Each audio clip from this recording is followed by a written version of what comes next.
everybody, welcome back to The Loop. I hope you're having a great day somewhere on the Mississippi Gulf Coast. Today I want to continue a conversation that we started yesterday about the condition of the human heart. In Mark chapter 4, Jesus tells a story about a farmer who scattered seed on different kinds of soil.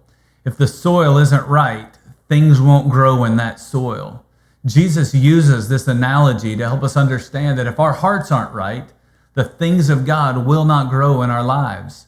Today, I want to look at what Jesus calls the rocky soil. Now, when most of us hear rocky, we think hard soil, but that was the path that Jesus talked about yesterday. The rocky soil is different. Here, Jesus is referring to a solid layer of rock beneath a really thin layer of topsoil. The soil isn't really hard. The problem is that the soil is shallow. In order for the things of God to grow in our lives, we must have the ability to talk about deep things, not just shallow things. It's easy to talk about the weather, the ball game, our work, or maybe even our plans for the weekend. But in order for the things of God to grow in our lives, we must move from the shallow conversations to the deeper conversations. We must be able to talk about things like temptations and weaknesses. We've got to be able to talk about things like sin and our need for forgiveness, the Bible, what Jesus was like, and what God is teaching us in our faith journey.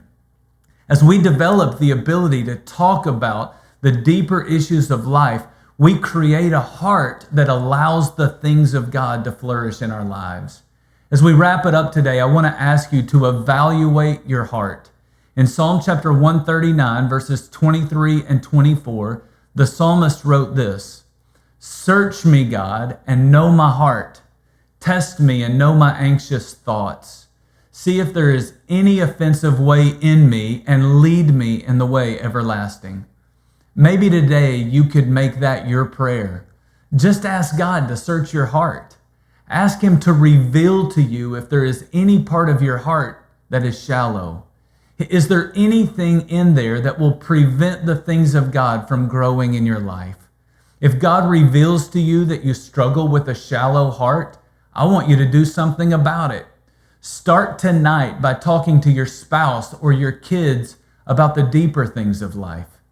Share what you've been learning here on The Loop this week. Talk to them about what God is teaching you and what kinds of heart conditions we all struggle with.